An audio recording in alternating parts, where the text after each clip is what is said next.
Salutations, socialites, Automatic here for Automatic Games. Thanks for joining me for Season 3, Episode 5 of our XCOM 2 series. In our previous installment, we bore witness to an informal hearing that determined the fate of Major Javier Valdez, and despite Captain Fawcett pleading on his behalf, Valdez's fate was sealed when the commander decided that he was to be relieved of his command and of his duties here at XCOM. And so now that the Avenger is set down in the eastern United States, the brass has found themselves the perfect opportunity to set Major Valdez free. And so we have come to a moment where we shall bid a fond farewell to Javier Valdez. Thank you for your long service to XCOM. And yeah, it feels like a circular firing squad. It feels like we're cannibalizing ourselves. A hidden alien communications relay in this area is being used by Advent to transmit critical data back to their network. The loss of that data will stop their latest project in its tracks, so we're moving in to destroy the relay before they complete the transfer. We're expecting a strong contingent of security forces. Neutralize them and secure the site. Destroy that relay at all costs. So at the same time that Major Valdez is stepping off the Avenger, Bravo Squad finds themselves in transit to Kansas City to destroy an Advent relay. Bravo Squad is boots on the ground.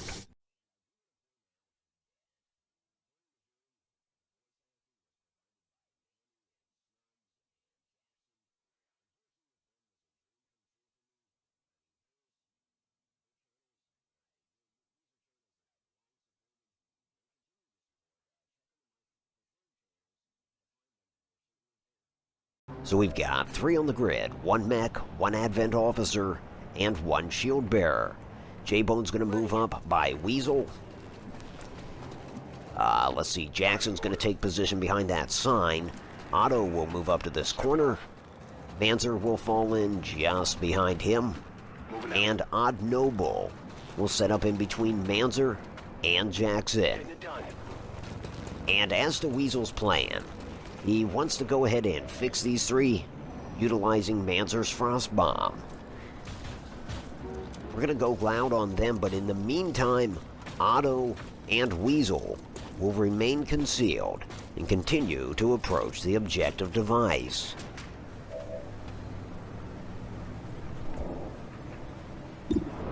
And so Manzer's about to go loud. Frost in the hole.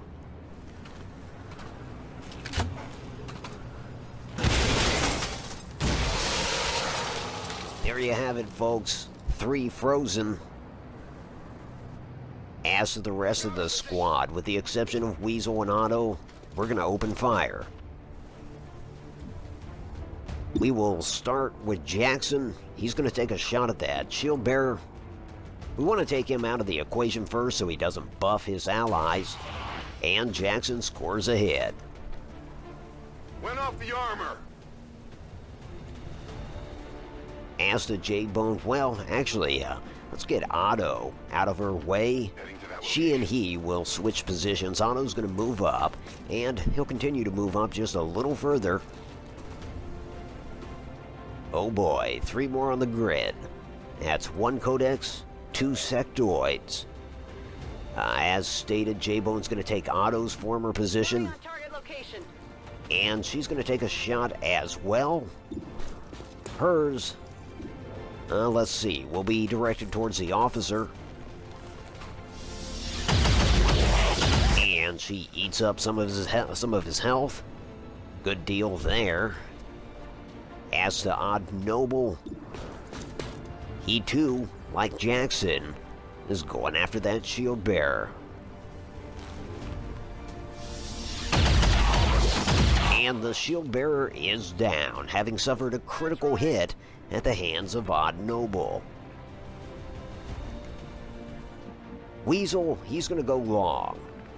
In fact, he'll cross the street here Get it all done. the while remaining concealed.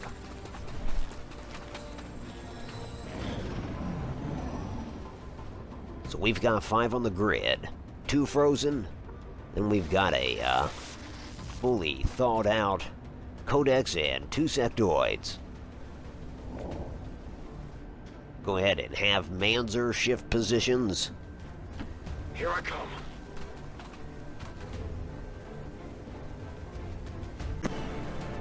Utilizing the blue screen rounds, Manzer is gonna tear into that advanced mech. Hell yeah, that's what they were designed for, folks. I know, it's not fair. It doesn't give the advanced mech much health to play with. As to Jbone, she's gonna move up by Manzer. And she's gonna turn her attention to, well, stand by.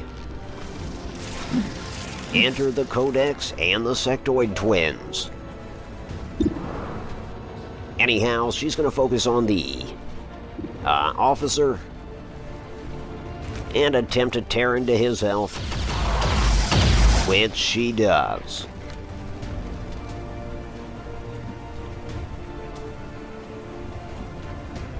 Let's turn our attention to DeNoble. We'll have him reposition. Absolutely.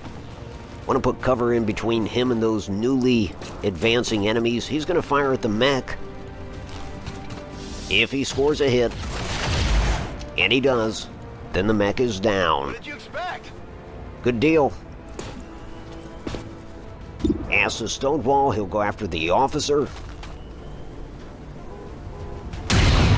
Or not. I moved too quickly there, folks. He did score a hit, but it wasn't aimed at the officer, it was aimed at a sectoid. Did excellent damage, though. So I guess Otto, yeah, he's got a good flanking shot, so he will break concealment and put down the Advent officer. Possible intel located. Eyes on me. I think we're going to go ahead and have Weasel break concealment now, too. And he's going to go bold. He's going to go long. He is going to go after one of those sectoid twins. The one that is currently unscathed. They see me.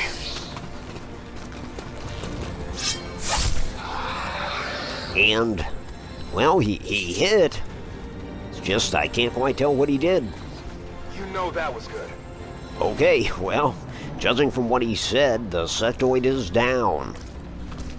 Good deal. What the hell is the Epcot Center doing here? This one is uniquely graceful compared to some of the other species we've seen. It also gives off very strong psionic readings. Watch the flanks! Well, that's all bad. I've not seen one of those before. I don't like it. The Codex is deploying the Psi Bomb. I am more worried about the floating orb. Sectoid's falling back a little bit. Seriously wounded. It fires at and hits Weasel. Not a lot of damage, nothing Weasel can't shake off. Frankly, everyone's more concerned about that Pokemon ball. In fact, I dare say that we are so concerned with that floating softball that Otto is going to deploy the attention whore. So he will move up and toss it over there by that sign in the hopes that it creates a bit of a distraction. So here goes. What difference at this point does it make? And hopefully it makes all the difference. Hopefully it attracts the attention of that thing. It's all we can do to get it to leave us alone. Meanwhile, Weasel is going to move in on this wounded sectoid, and he finishes it off. Impressed yet? Yeah, I think I am. So as to the folks inside the radius of this Psi Bomb, they gotta get out. Let's move already. Jackson will be the first to do so. Moving to the right, he will reload. Locked and loaded. Next, we'll have DeNoble. He'll move off to the left. Sure thing. And perhaps he can go ahead and deploy the EMP bomb. Nope, not enough range. Okay, so he'll just reload. Reloaded! Jbone will move to the right, behind moderate cover. Closing on target position now. She too is gonna reload. Back in. And Manzer will follow the same course, except he's moving forward toward the enemy. And he'll reload. Not too exciting, but we had to get him out of range of that Psy-bomb, thereby avoiding any physical damage. Looks like the Codex decided to teleport, as it is known to do. Meanwhile, the orb is closing in on the attention whore. Let's see what it does. And yeah, it does something. What difference at this point does it make? Exactly. Seeing as it attacks the mimic beacon, it doesn't make any difference at all. Looks like the, What difference at this point does... Oh. The stun lancer has silenced the attention whore. Okay, good deal.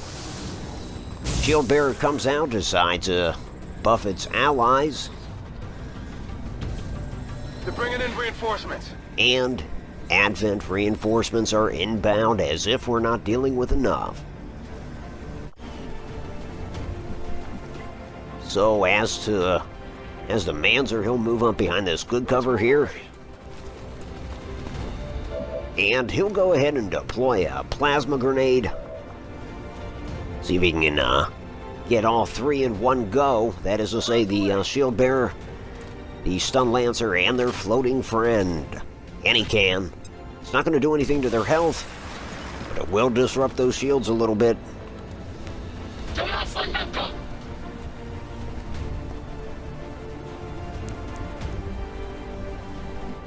Let's see. Jbone. She's not moving there. She's not moving there either. Not moving there. Screw it. Stonewall is going to take a shot at that. Stun Lancer. And he puts it down. Good deal. You want some more? Yeah, we do. Keep it coming. Oh, and he's going to. Can't take another shot, but he can move. We'll come back to him. Yeah. In the meantime, we will have Otto. He's going to close in on that Codex. Yeah, well, yeah, he's going to go after the Codex. It's a bit of a hike, but yeah, he's going to head over there, and he'll take a swing, compelling that thing to the clone, no doubt. Does hit.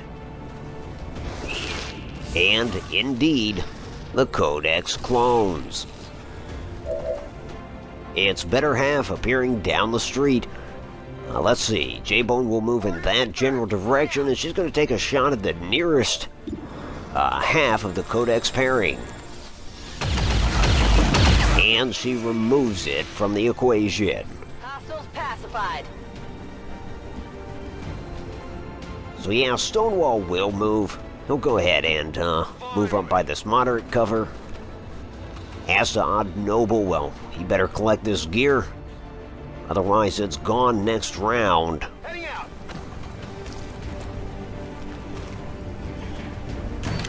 There we go. Goodies collected. Target asset recovered. DeNoble is going to deploy the EMP. And yeah, he's barely got range on that thing. Hopefully it's mechanized enough that this will hurt it. And it does. Good deal. So, back to Weasel. He's going to head inside this joint. Post up near this doorway. And he's going to take a shot. Yeah, he'll fire at the shield bearer there. Scores a critical hit, but the shield bearer remains standing. Oh well. Good damage nonetheless. Here comes the Advent Cavalry. And it is made up of Advent Officer and 2 troopers. Could be worse. Could be better. They could have not shown at all. Anyhow, they go ahead and break for cover.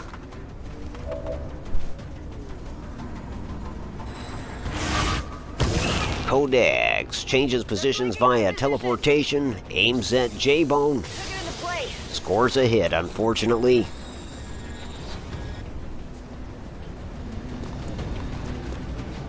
Stun Lancer comes across that alley, firing at Weasel. Damn, Weasel is wounded yet once again. But he's still got nearly half his health. He's still in the fight. The alien transmission is still active and we're running out of time. Get to the relay and take it out, ASAP. Duly noted. Manzer will open fire on this floating cricket ball. Seeing as he is deploying blue screen rounds, should do some damage, and it does. Good deal. Armor's still holding. As the Jbone, she's going to back off a little bit from these newly arrived reinforcements. Ever mindful that that Codex is on her right flank. And so she's going to have to deal with that. To that end, she's going to deploy a plasma grenade. And Codex cleared.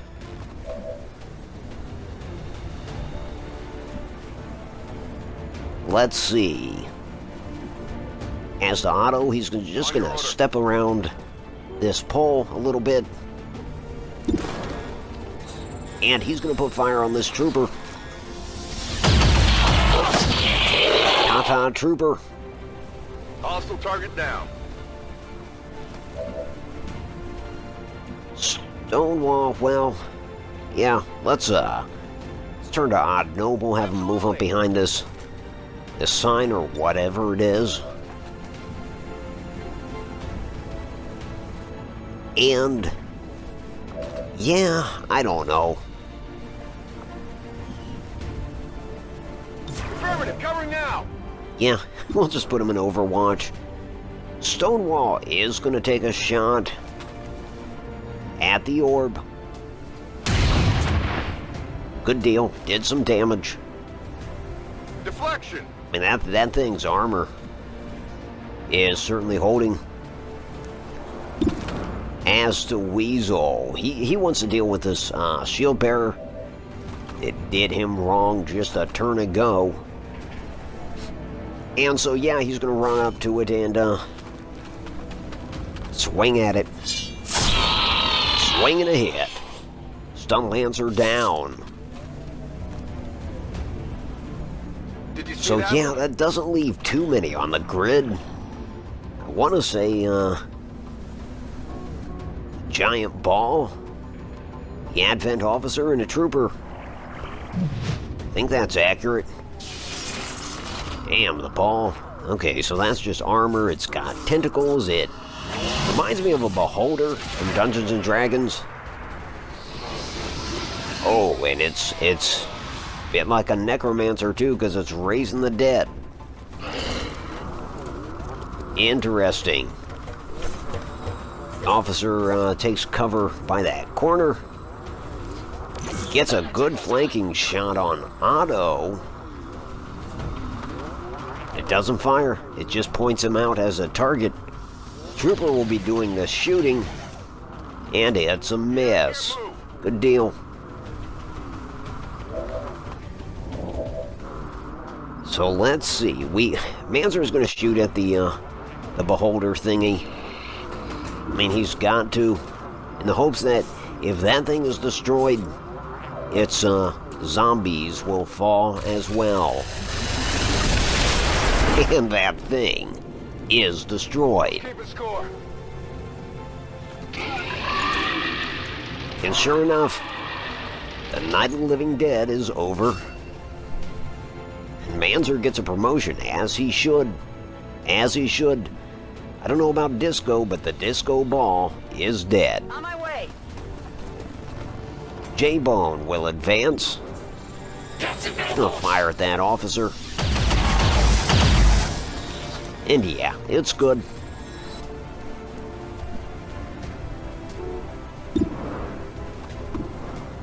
Stonewall, well... yeah.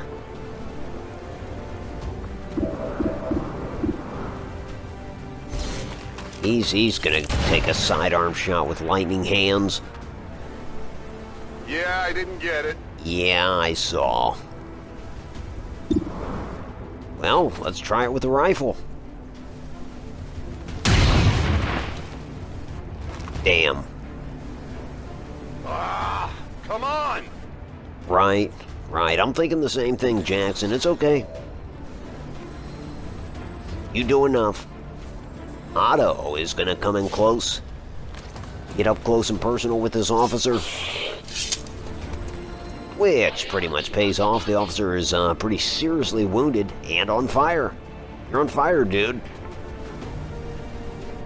DeNoble will advance just up toward this car. Wow, yeah, he's gonna go for it. Missed the target! Yeah. That trooper is a slippery one. Weasel can go for the trooper, but I think we need to destroy this relay ASAP. Weasel might be the only one in range to do it. So he's just gonna start beating on the thing till it gives. And the officer should have stopped, dropped, and rolled. Seeing as he didn't, he's dead. Trooper goes deeper into that bar. Opens fire on, was that Jbone? It was. The transmission signal is fading. They've almost completed the transfer. This is your last chance to take out that relay. And so it's now or never in terms of taking out that relay.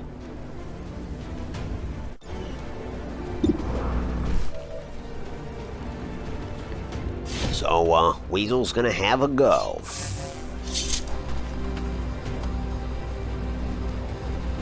Menace 1-5, we've confirmed destruction of the relay. The alien transmission is down. Eliminate any remaining hostiles and move to evac. Really? It didn't look like it was down, but... hey, man.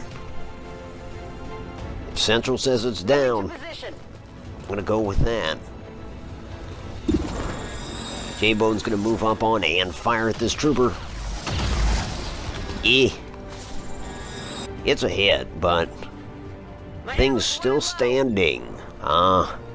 Jackson doesn't really have a clear line of sight, but through the wall, he's gonna try. Hell yeah. You see that? Status Yep. confirmed. All Trooper hostiles sure as hell down and the didn't see area it. is secure. Didn't see it Status coming. confirmed. Mission accomplished.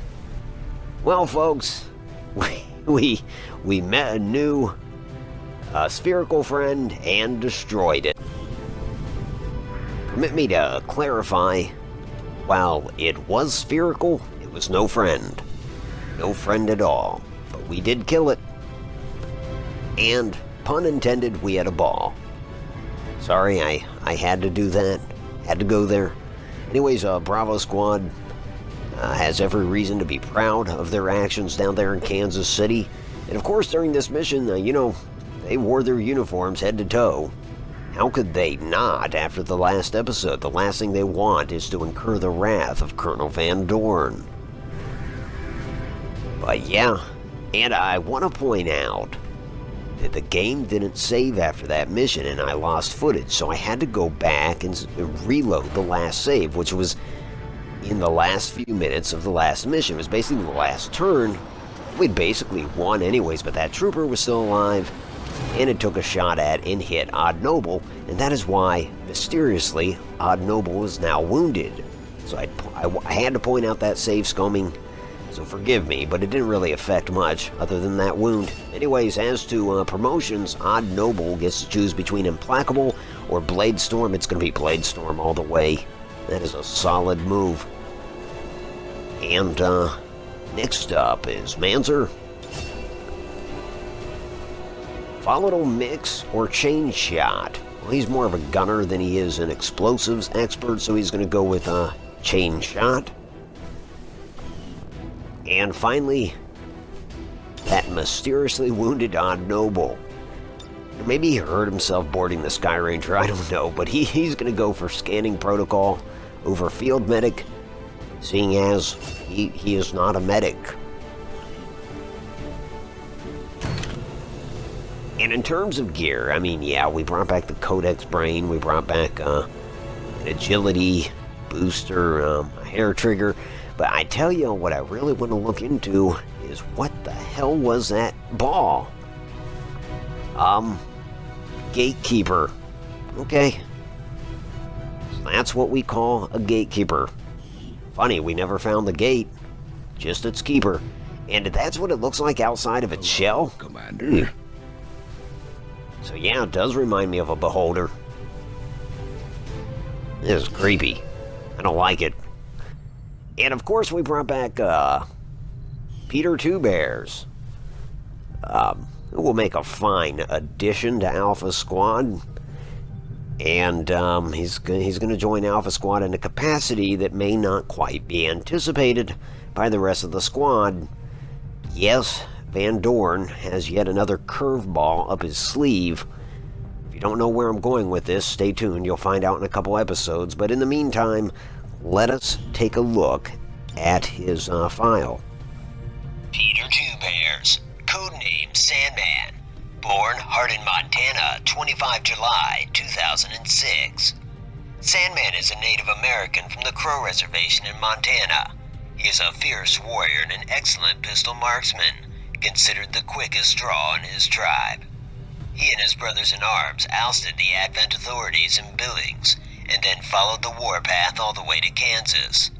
He has led his people to great success in this, their second defense of their homeland. And so yeah, he's a bit of a native hero.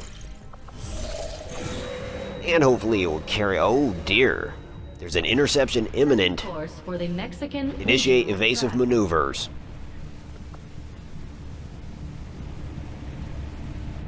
Yeah, we do not want to get downed by another UFO. Or just outright destroyed. So yeah, we're gonna circumnavigate the globe and touch down at our headquarters. No further sign of the pursuing UFO.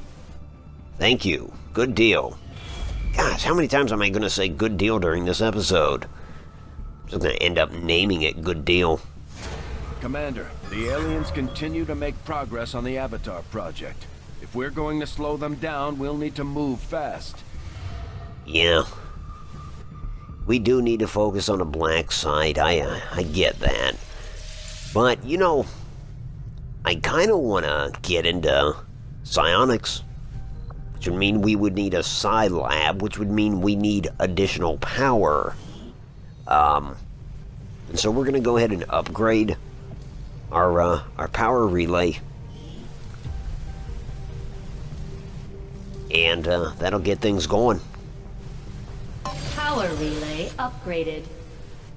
Get the ball rolling. Keep coming back to balls. Oh, not the most appropriate thing to say.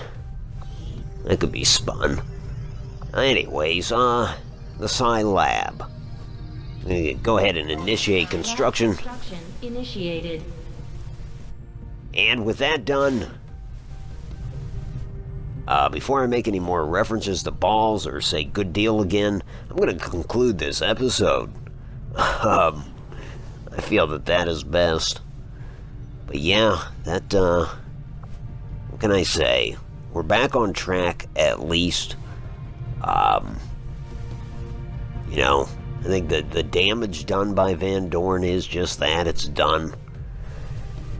And, I still have a hard time getting over what we did. I did it for roleplay's sake, certainly not for game's sake. You don't discard somebody of Major Valdez's caliber.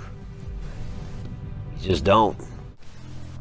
But it was certainly meant to embrace the story and demonstrate, I don't know, a military miscarriage of justice, which does happen from time to time. I like to think that Major Valdez is happier wherever he is. I mean, everybody else could be slated for death, and meanwhile he gets to walk. Maybe that's him at the bottom right-hand corner of the screen, taking in the cityscape with his new gal. Let's say it is. He's better off anyhow. This is Automatic for Automatic Games. I appreciate you watching. If you like this, and as always, if you are subscribed, I'll talk to you soon, friends.